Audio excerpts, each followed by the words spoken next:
नमस्कार, आप देख रहे हैं जनगणमन और मैं हूं आपके साथ शीतल राजपूत।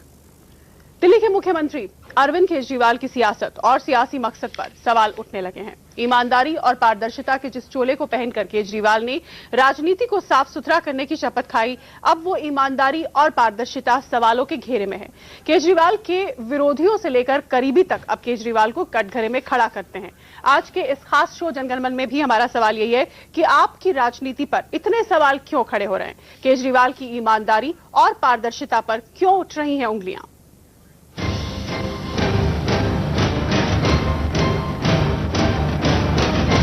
जिसे पानी पी पी कर केजरीवाल कोसते थे, उसके गले मिले।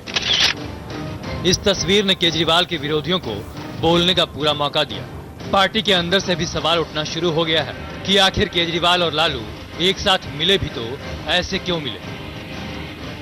I was the one who told Anna that we had to create a political party to have clean politics in the country. So this is how, but the dream of millions of Indians have been destroyed by one single person, Arvind Kejriwal, who the other day went and embraced the epitome of corruption, Lalu Yadav, which picture has become gone viral in the whole. एक तरह से भ्रष्टाचार को गले उन्होंने लगाया है। लालू यादव जो सजा याफ्ता है भ्रष्टाचार में, अन्ना के इस आंदोलन को छोड़ करके जिस ईमानदारी और सच्चरित्रता पर वो देश में एक अलग तरह की राजनीति करने की बात कर रहे थे, तो मुझे लगता है कि वो सब उन्होंने छोड़ दिया। ये वही शांति भूषण है जो आम आदमी पार्टी के संरक्षक और सबसे वरिष्ठ सदस्य इनके बेटे प्रशांत भूषण को केजरीवाल पार्टी से बाहर का रास्ता दिखा चुके हैं। सोमवार यानी 23 नवंबर को आम आदमी पार्टी की राष्ट्रीय परिषद की बैठक में शांति भूषण को भी न्योता दिया गया है, लेकिन शांति भूषण इस मीटिंग को असंवैधानिक कह रहे हैं। जिनको नोटिस देना चाहिए था उनको नोटिस नहीं दिया, जिनको नोटिस नहीं देना चाहिए था उन सबको अपने चमचों को वहां बुला लिया है नेशनल काउंसिल का मेंबर कहते, जबकि वो हो नहीं सकते। वो चुनाव से जो कन्वीनर आते हैं वही हो सकते हैं। असंवैधानिक ये मीटिंग काउंसिल की 23 तारीख को ही कर रहे हैं। इसको चुनौती अदालत में भी दी जाएगी, सिविल कोर्ट में, और इलेक्शन कमीशन में भी दी जाएगी। कोई नेशनल लोकपाल इनका नहीं है, जो मन में आता है जो चाहे, कोई बिल्कुल जैसे कोई खाप पंचायत होती है उस तरीके से। इस नेशनल काउंसिल की मीटिंग से पहले शांति भूषण ने केजरीवाल को आड़े हाथों लिया तो आम आदमी पार्टी ने इस पर सफाई दी। एनसी में शांति भूषण जी को बुलाया है, जो भी मेंबर है सबको बुलाया। शांति भूषण जी पर कोई कार्रवाई उस समय भी नहीं हुई थी नेशनल काउंसिल में। जिन लोगों पे कार्रवाई हुई थी उनको नहीं बुलाया गया है, जिन पे कार्रवाई नहीं हुई थी उन सारे लोगों को आमंत्रित किया गया है। आपकी ईमानदारी और पार्टी के अंदर ही किरकिरी हो रही है। विरोधी भी इस हथियार को लेकर खम ठोक रहे हैं। डिक्टेटरशिप होती है ना कि एक ही आदमी जो तय करेगा वो ही सब चीज मानी जाएगी।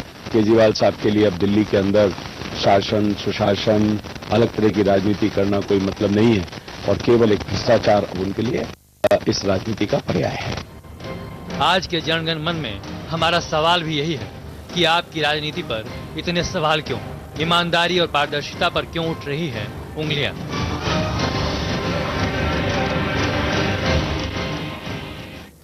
तो आपकी राजनीति पर एक बार फिर उठ रहे हैं सवाल, और क्यों उठ रहे हैं सवाल, इस पर बहस करने के लिए हमारे साथ खास पैनल जुड़ गया है जनगणमन में। हमारे साथ स्टूडियो में जुड़े हुए हैं एनके सिंह, वरिष्ठ पत्रकार, साथ ही हमारे साथ हरिशंकर गुप्ता है, कांग्रेस के प्रवक्ता। इसके अलावा हमारे साथ आरपी सिंह जुड़े हुए हैं, नेशनल सेक्रेटरी बीजेपी के। हमारे साथ दिलीप चेरियन, इमेज गुरु, दिल्ली से जुड़ चुके हैं।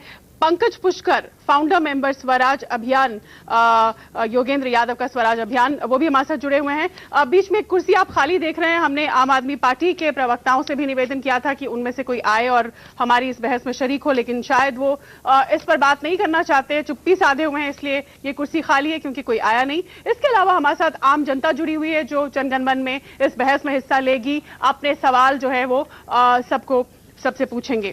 सबसे पहले एनके सिंह जी, एक बार फिर शांति भूषण ने वही पुराना सवाल जो है वो खड़ा कर दिया आम आदमी पार्टी पर, अरविंद केजरीवाल पर, कि खाप पार्टी की तरह चल रही है पार्टी, कोई ट्रांसपेरेंसी नहीं है, इस नेशनल काउंसिल की बैठक का कोई मतलब नहीं है, जो लोग जिनको न्योता दिया है उसकी लिस्ट जारी नहीं की जाती, बताई नहीं जाती, जो कि पहले भी आरोप लगते थे, सेम वही आरोप फिर से एक बार लग रहा है। शीतल, जब ये पार्टी नहीं बनी थी तो मैं इनके एक्टिविटीज से जुड़ा हुआ था, और जब मीटिंग होती थी शांति भूषण जी के घर पे, तो शांति भूषण जी जैसे गांधी का रोल कांग्रेस में था उस तरह एक अभिभावक के रूप में हुआ करते थे। पहले इंस्टांस में 1 करोड़ रुपए उन्होंने इस पार्टी को दिए। तो अगर शांति भूषण जी कह रहे हैं तो इसको बहुत ही गंभीरता से लेना चाहिए, इसमें कोई दो राय नहीं है। लेकिन शांति भूषण जी को एक चीज समझनी चाहिए, पॉलिटिकल प्रोसेस एक लॉन्ग ड्रॉन आउट स्ट्रगल है। इसमें कैडर फॉर्मेशन होता है, इसमें इंडोक्ट्रिनेशन होता है, आइडियोलॉजीज होती हैं।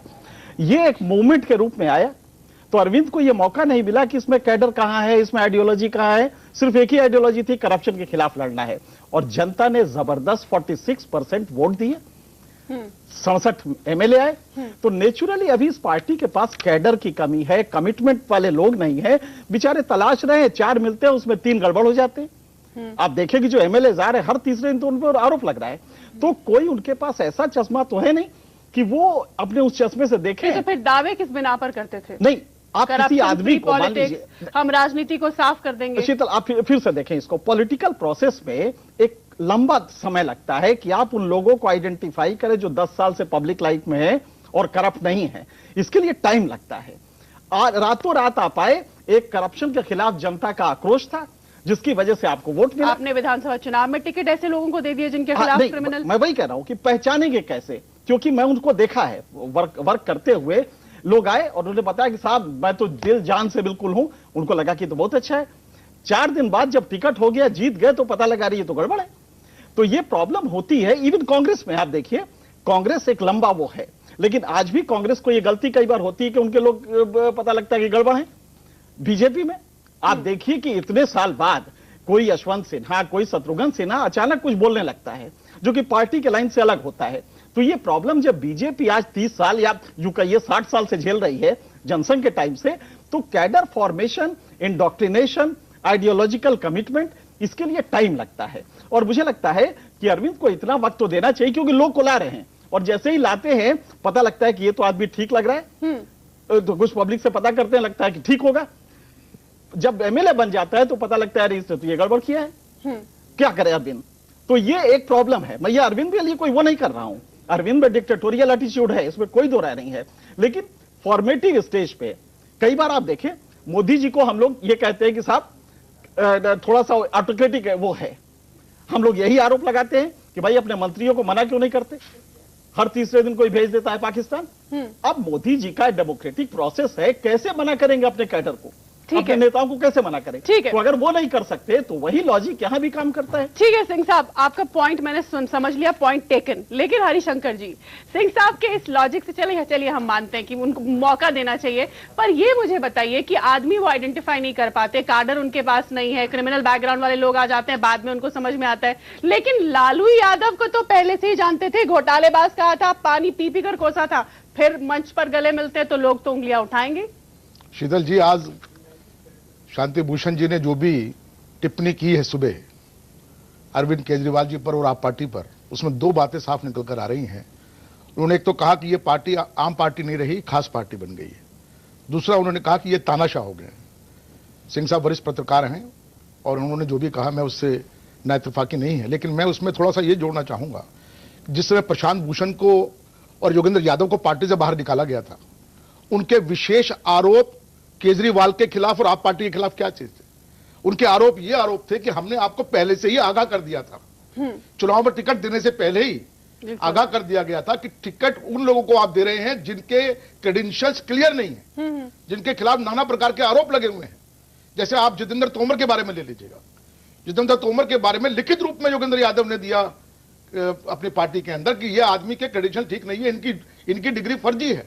जब इस लेवल पे ये तमाम वो लोग जो संस्थापक लोग हैं, शांति भूषण हो गए, एडमिरल रामदास हो गए, प्रशांत भूषण हो गए, योगेंद्र यादव हो गए, ये लोग, इन लोगों ने जब इतना विश्लेषण करके पार्टी के अंदर टिकट देने से पहले इन तमाम बातों को बता दिया और उसके बाद तो कहीं गुंजाइश नहीं रह जाती आज की कि आज हम ढूंढेंगे, आज हम एक्सपेरिमेंट करेंगे, आज हमें पता लगेगा तो हम उसके खिलाफ कार्रवाई करेंगे। समझ नहीं सवाल यह है कि आधी कैबिनेट जेल चली गई है, आधे विधायक के ऊपर आरोप लग रहे हैं, तो इस बात के लिए माफी नहीं दी जा सकती। दूसरी बात यह है कि जिस दम ठोक कर केजरीवाल ने लोगों के सामने यह कहा था कि मैं 70 नगीने आपके सामने रख रहा हूं दिल्ली में, तो उससे लोगों को क्या भ्रम होगा कि बड़ा टेस्टेड लोग हैं, इनको बड़ा एग्जामिन किया गया है, इनके बारे में सब कुछ पता कर लिया गया है। आप कहिए, देखिए कांग्रेस पार्टी में, बीजेपी में भी तमाम बातें ये होती हैं, लोग गलत निकलते हैं, लेकिन कभी ऐसा तो नहीं होता कि इज्जत से छाती ठोक कर लोगों के बीच में कहा जाए कि नहीं साहब अगर एक भी आदमी गलत निकल गया तो मैं अपनी सीट से रिजाइन कर दूंगा, बिल्कुल, मैं मुख्यमंत्री पद छोड़ दूंगा। ये तो केजरीवाल ने कहा था ना, तो अब बचने की स्थिति नहीं है उनके लिए, क्योंकि झूठ का सहारा ले। दिल्ली कोई आम शहर नहीं है, कस्बा नहीं है दिल्ली, दिल्ली भारत की राजधानी है।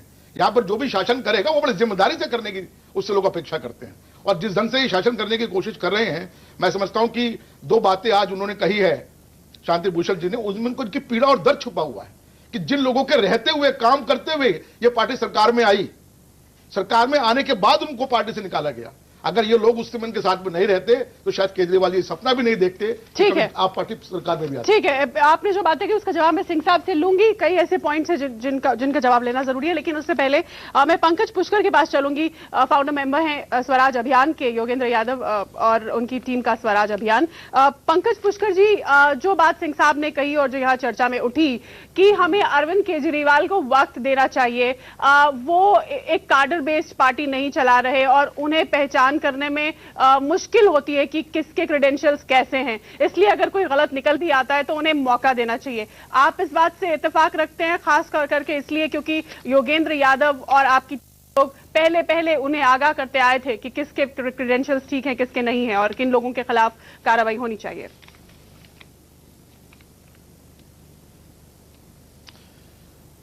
शीतल जी, मैं आपको, सिंह साहब को ये याद दिलाना चाहूंगा कि पूरी तरह से आम आदमी पार्टी को बनने के समय से, मैं उसका भी संस्थापक सदस्य हूं, उसको बनाते समय ये ध्यान दिलाया गया था और पूरे देश में जो ऊर्जा आई थी, पूरे दुनिया से जो लोगों ने सहयोग दिया था, पूरे दिल्ली के जो अच्छे लोग नागरिक समाज के आए थे वो इस पार्टी के पास आए थे। तो ये कहना बिल्कुल विडंबना है, ये कहना गलत सूचना है कि इस पार्टी के पास अच्छे लोग नहीं थे, अच्छा काडर नहीं थे। और पार्टी के पास ऐसे लोग भी थे जो कि बिल्कुल साफ तौर से ये बता देना चाहते थे कि किन लोगों का किस तरह का पृष्ठभूमि है।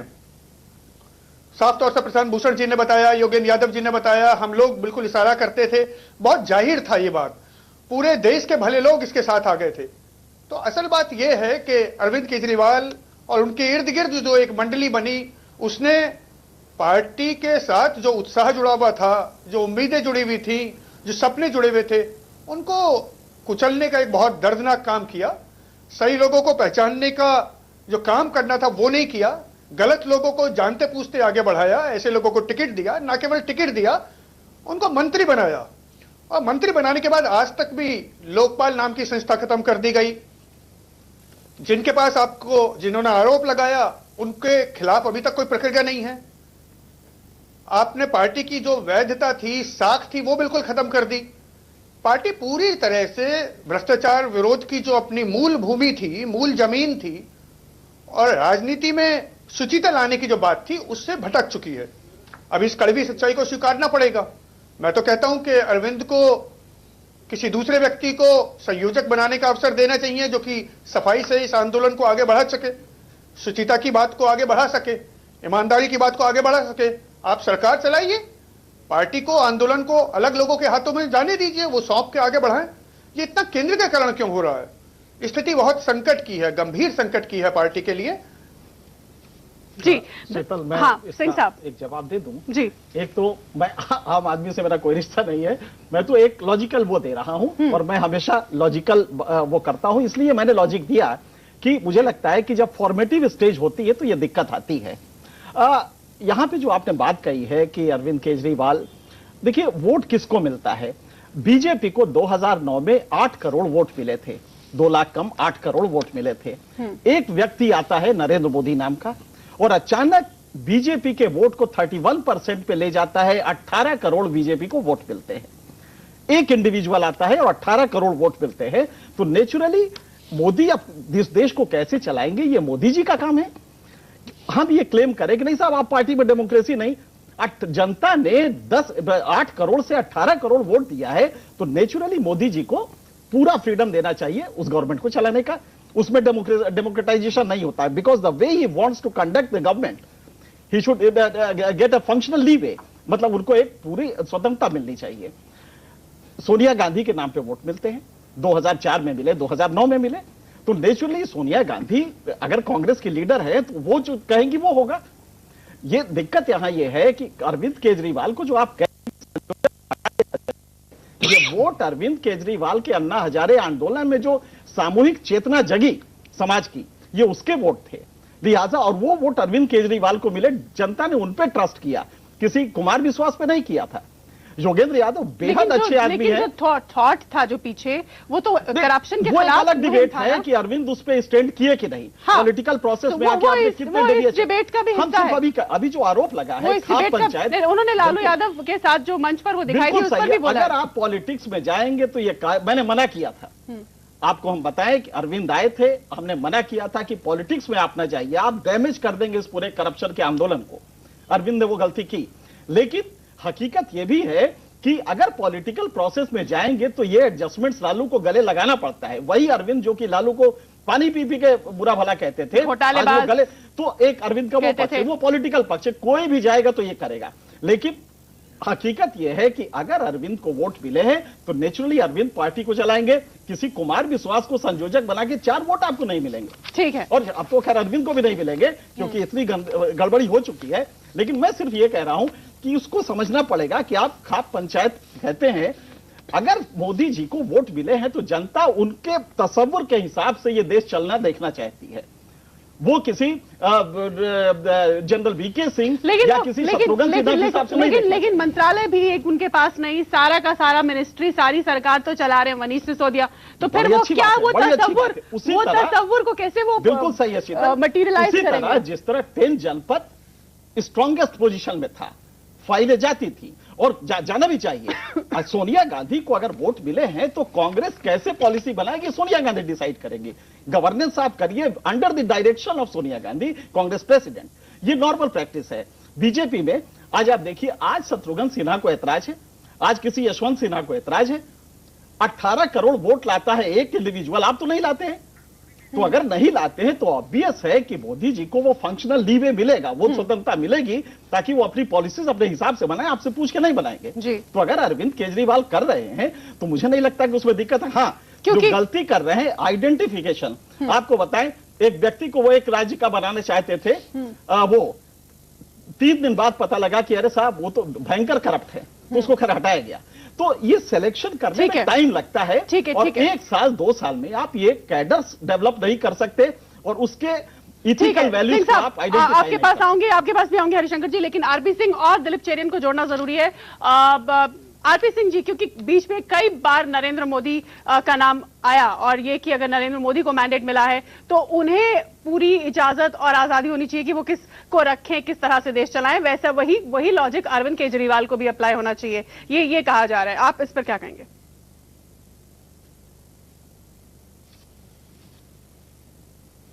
पहली बात तो नरेंद्र मोदी जी पार्टी के अध्यक्ष नहीं है, पार्टी के अध्यक्ष अमित शाह है, ये बात समझिए। हमारी पार्टी में पूरा प्रजातंत्र है, और अमित शाह जी एक पार्टी के मंडल के कार्यकर्ता से शुरू होकर समिति स्तर के कार्यकर्ता से शुरू होकर राष्ट्रीय अध्यक्ष बने हैं। परंतु मैं आज एनके सिंह जी की पूरी सोच पर थोड़ा परेशान हूं कि वो कैसी सोच प्रोजेक्ट कर रहे हैं।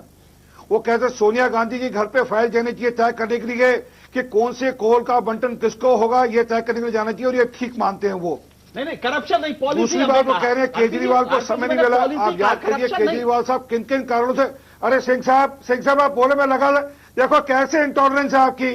आप इतनी देर बोले, मैं एक शब्द नहीं बोला, सारे सब बोल रहे थे आप। मुझे सुन तो लीजिए पूरा कर रहा हूं, आप हमसे बहस ना करिए, लड़िए नहीं हमसे, हम कोई पॉलिटिकल वो नहीं है, हमसे बोल लीजिए। अरे मैं कलेक्शन, मैंने आपकी कलेक्शन की क्या?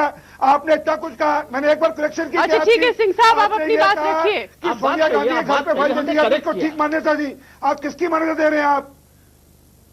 नहीं, मैं बात करने दीजिए मेरे को। आप ये बताइए केजरीवाल किन कारणों से जीता था? वो बोला था मैं भ्रष्टाचार के खिलाफ लड़ूंगा। वो देश में नए प्रकार के लोकतांत्रिक के पैमाने तय करने में जीता था और वो जीते हुए संवेदनशीलता के पैमाने पर। मैं आखिरी पैमाने पर सबसे पहले जाऊंगा। वो कहते थे, मुझे याद है जब यहां पर एक बच्ची के साथ रेप हो गया था तो वहां पर धरने पर बैठे और संवेदनशीलता दिखाई, परंतु अपने से 30 फुट दूर पर एक किसान आत्महत्या करते हैं और वो अपनी संवेदनशीलता नहीं दिखा पाते। दूसरा विषय, वो कहते थे मैं प्रजातंत्र को और मजबूत करूंगा। अपनी पार्टी से लोकपाल को बाहर करते हैं, अपने जो पार्टी के वरिष्ठ कार्यकर्ता हैं उनको लेकर कहते हैं इनके तो पिछवाड़े पर टांग मारकर बाहर निकाल देना चाहिए। ये शब्दवाली इस्तेमाल करते हैं। ये लोकतंत्र का दूसरा इनका परिचय। तीसरा बड़ा विषय, जिसका सबसे बड़ा विषय जिसको लेकर जीते थे वो था भ्रष्टाचार। मैं एक प्रश्न पूछना चाहता हूं।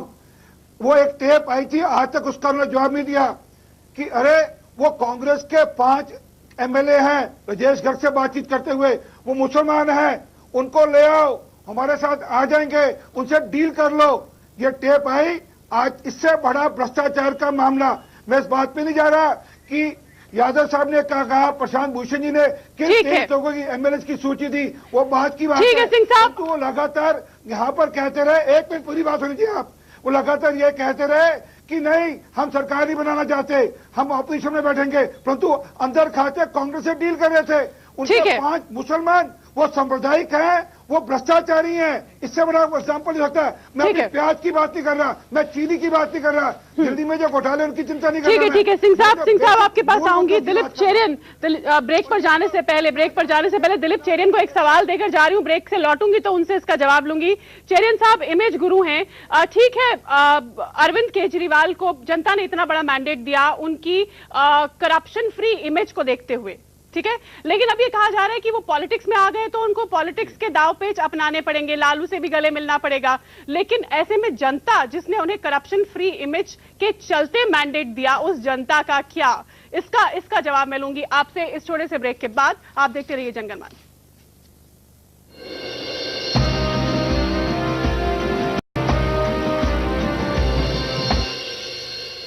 तो आपकी राजनीति, अरविंद केजरीवाल की शैली, ईमानदारी, पारदर्शिता पर एक बार फिर सवाल उठे और सवाल उठाए हैं शांति भूषण ने, जो कि वरिष्ठतम सदस्यों में से एक हैं पार्टी के। ब्रेक से पहले दिलीप चेरियन से मैंने ये सवाल किया था, एक बार फिर दोहरा दूंगी उन दर्शकों के लिए जो भी जुड़े हमारे साथ। दिलीप जी, आप इमेज गुरु हैं और इमेज एक बड़ा कंट्रीब्यूटर रही है अरविंद केजरीवाल को, जो इतना बड़ा मैंडेट मिला। उनकी एक करप्शन फ्री इमेज, झाड़ू लेके भ्रष्टाचार को साफ करने वाली छवि, इसी के बूते उन्हें इतना जबरदस्त जोरदार मैंडेट मिला। लेकिन आज ये कहा जाता है कि पॉलिटिक्स में आ गए तो लालू यादव के भी गले मिल रहे हैं, कल तक जिनको घोटालेबाज कह रहे थे। तो क्या ये जनता के साथ धोखा नहीं है, उस मैंडेट के साथ धोखा नहीं है जो करप्शन फ्री होने की बूते पर उन्हें मिला था? देखिए, मुझे नहीं लगता है कि ये शांति भूषण का जो सवाल है या उनका बयान है उसमें ज्यादा जोर देना है। पहला तो उनको ये लग रहा है कि उनके बेटे को पार्टी से निकाला गया, पर इमेज जो है आम आदमी पार्टी का वो क्लीनलीनेस का था। जिस तरह मोदी जी का इमेज था कि डेवलपमेंट करेंगे, शीघ्र डेवलपमेंट करेंगे, नीतीश जी का इमेज है कि वो डेवलपमेंट करेंगे और कास्ट की बैलेंस भी रखेंगे। अरविंद केजरीवाल का जो मैंडेट है मेरे ख्याल में मोदी जी और नीतीश जी से कुछ ज्यादा तक है।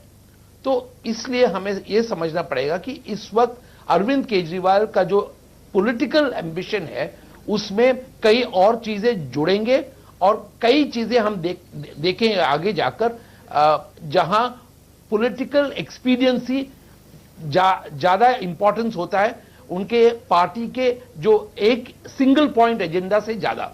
तो मेरे ख्याल में यह पार्टी के लिए अच्छा है और पार्टी में डेमोक्रेसी बहुत इंपॉर्टेंट है, डेमोक्रेसी आना चाहिए, पर वही इमेज पे अगर वो अड़े रहे तो एक्सपेंशन मुश्किल होगा। देखिए, राहुल गांधी को भी लालू ने गले में लगा था और इसलिए ये जो अरविंद केजरीवाल के साथ मिलना, लालू के साथ खड़े होना, इसमें कुछ बड़ी बात नहीं है। राहुल गांधी तो ऑब्जेक्ट कर रहा था लालू के साथ कोalition करने के लिए, पर तब भी उनको जाके गले मिलना पड़ा। लेकिन राहुल गांधी को भ्रष्टाचार के बूते मैंडेट नहीं मिला कभी भी। उनकी पार्टी ने झाड़ू लेके सफाई का कभी दावा नहीं किया। देखिए, ये जो पार्टी का सिंगल पॉइंट एजेंडा है वो अरविंद केजरीवाल को भी पता है, बाकी जो पॉलिटिक्स वॉच करते हैं उनको भी पता है कि सिंगल पॉइंट एजेंडा पे कभी कोई पार्टी एक्सपैंड नहीं कर सकता। अरविंद केजरीवाल ने जो दिल्ली को कॉन्कर किया है, उनका शायद एम्बिशन होगा कि आगे जाकर बाकी स्टेट्स में भी कई कोएलिशंस, कई फॉर्मुलेशंस उनको ट्राई करना पड़ेगा। अगर वो नहीं करते हैं तो जो पार्टीज ट्राई नहीं करते उन्हीं के हाल होगा आम आदमी पार्टी का। अगर उनका पॉलिटिकल एम्बिशन है तो ये करना बहुत जरूरी है, ये प्रैक्टिकल तौर से करना चाहिए। जी सिंह साहब, आरपी सिंह कुछ कहना चाह रहे हैं।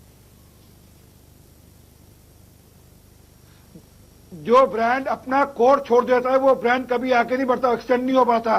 ब्रांड की कोर वैल्यू हमेशा रहती है, उसके बाद ब्रांड की एक्सटेंशन हो पाती है। पर केजरीवाल साहब अपनी जो कोर वैल्यू थी करप्शन के खिलाफ लड़ाई की, वो छोड़ चुके हैं। इसलिए अन्ना से लेकर लालू तक का सफर तय कर रहे हैं वो। ये बात समझिए, और ये जनता जानती है, बार बार जानती है। वो देश में जहां भी जाते हैं अपने आप को भ्रष्टाचार विरोधी नेता प्रोजेक्ट करते हैं, उनकी कोर थी। यानी हरिशंकर जी, महत्वाकांक्षा जो है वो जनता के मैंडेट, जनता के सपने दिखाए गए, उस पर भारी पड़ गया ना आखिरकार। तो मैंडेट को तो आपने एक तरह से दरकिनार कर दिया। जनता के साथ तो धोखा ही कहेंगे ना इसे। देखिए क्या है, राजनीति के अंदर बहुत सारी बातें कहकर लोगों के बीच में जाया जाता है। नहीं, ये मैं नहीं मानता हूं। देखिए, लेकिन केजरीवाल जी सबके गुरु निकले। उन्होंने तो इंतहा कर दी इस चीज की।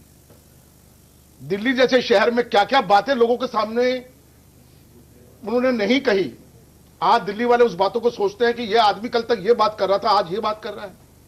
कल तक इस आदमी ने यह वादा किया था, आज उसका परिणाम हम लोगों को यह भुगतना पड़ रहा है। आज पूरी दिल्ली सफर कर रही है। जिस आदमी को आज अपने विधायकों के ऊपर विश्वास नहीं है, आप क्या मानेंगे कि आज 8 महीना हो गया उसके विधायकों को एमएलए फंड तक नहीं दिया गया?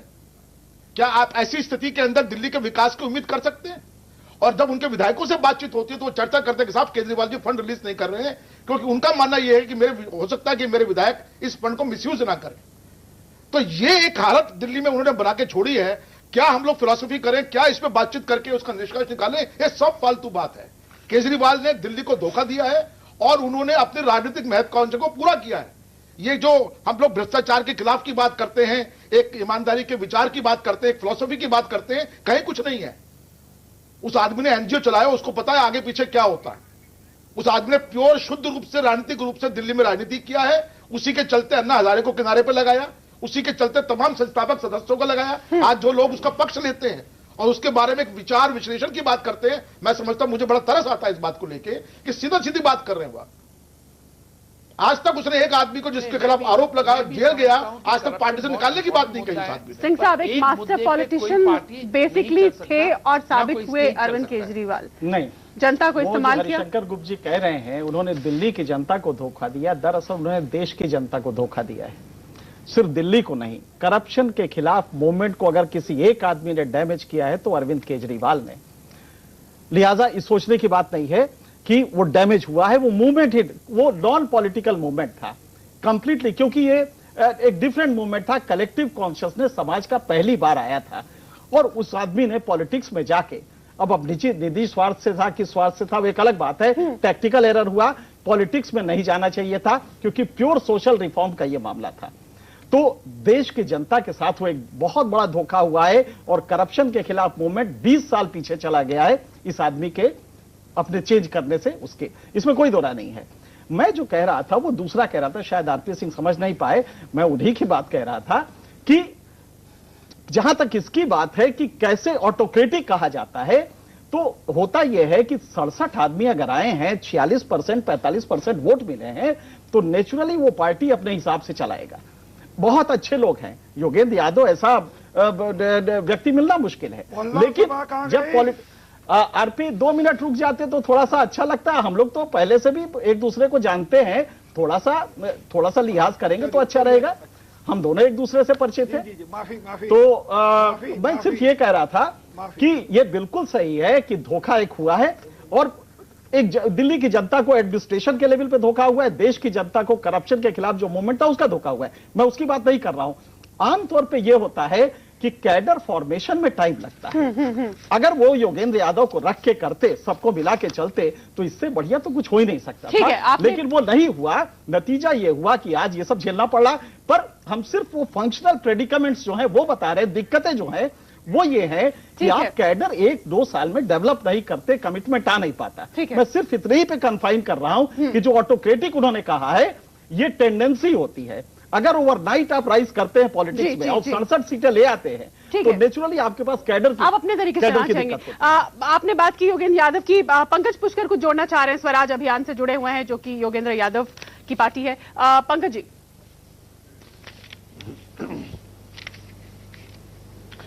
एक तो मेरा कहना यह है, हम अनावश्यक रूप से बहुत ज्यादा चर्चा किसी व्यक्ति विशेष पर कर रहे हैं। मैं पहले भी कहता रहा हूं कि हम क्यों ना हम प्रक्रियाओं पर चर्चा करें। हमारा संबंध, मेरा पहला कहना तो यह है कि यहाँ जनता के प्रतिनिधि, जनता के बीच से आए साथी और दर्शक बैठे हैं, हम उनके सवाल लें, हम गंभीरता से बात करें। अनावश्यक रूप से कहना कि मोदी जी को वोट मिला है, वो अपने मर्जी से चलाएं, अरविंद के नाम पर वोट मिला, ये बहुत ही स्थूल सूत्र हैं, ये बहुत ही मोटे फॉर्मुलेशन है, ये काम करते नहीं है। अगर दरअसल किसी एक व्यक्ति के केंद्र में रख के कुछ चीजें होती नहीं है, बाकी तो इंदिरा को भी मिला था, राजीव जी को भी मिला था, वो सारे धराशायी हो गए।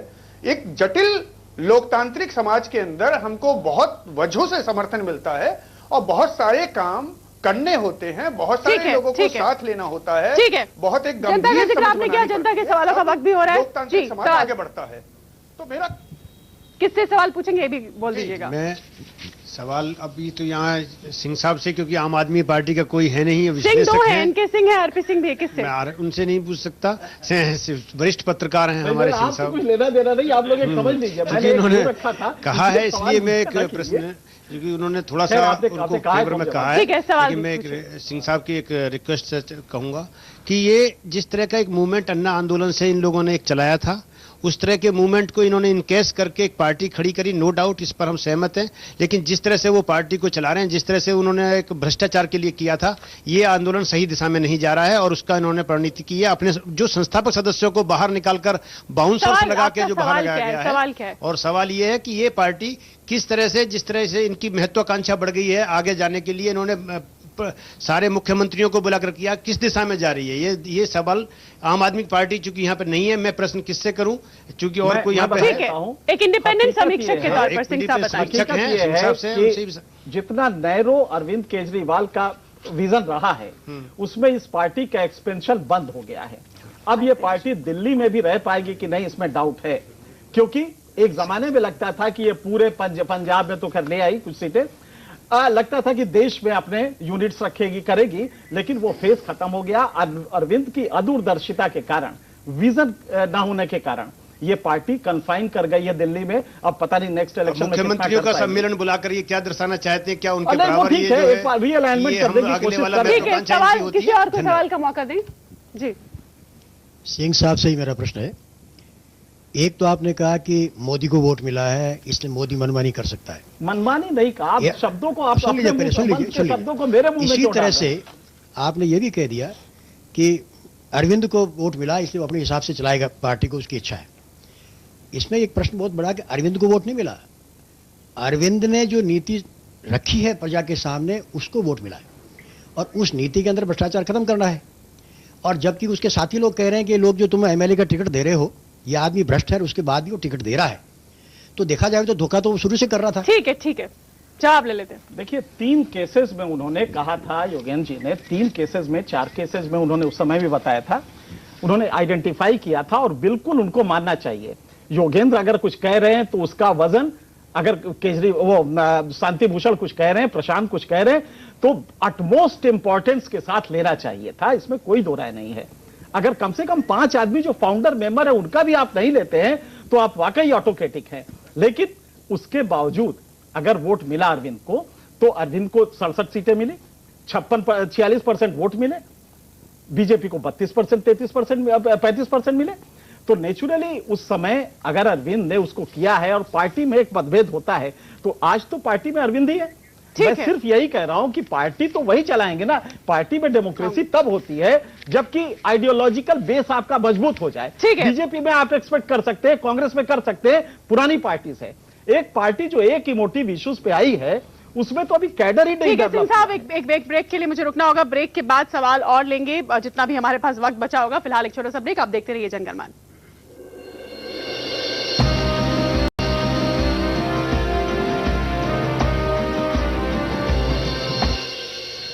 ब्रेक के बाद आपका फिर स्वागत है जनगणमन में। और अब आखिरी सवाल का वक्त है जी। मेरा सवाल है आम आदमी पार्टी से। यहाँ पे आम आदमी पार्टी का जैसा कि कोई है नहीं, तो मैं सर से पूछना चाहूंगा, ऐसे तो केजरीवाल जी बहुत झाड़ू ले लेके घूमते थे गलियों गलियों में कि हम करप्शन को साफ करेंगे। अब तो देखते हैं कि इस पार्टी को उस पार्टी पे सिर्फ टिप्पणियां करते रहते, अपना काम क्यों नहीं करते।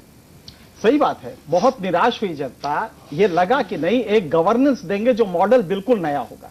हम लोग भी उस समय एक्सपेक्ट कर रहे थे कि एक नया मॉडल गवर्नेंस का आएगा, लेकिन ऐसा कुछ नहीं हुआ। हर तीसरे दिन किसी गवर्नर से, लेफ्टिनेंट गवर्नर से लड़ रहे हैं, हर तीसरे दिन कुछ नया प्रॉब्लम हो रही।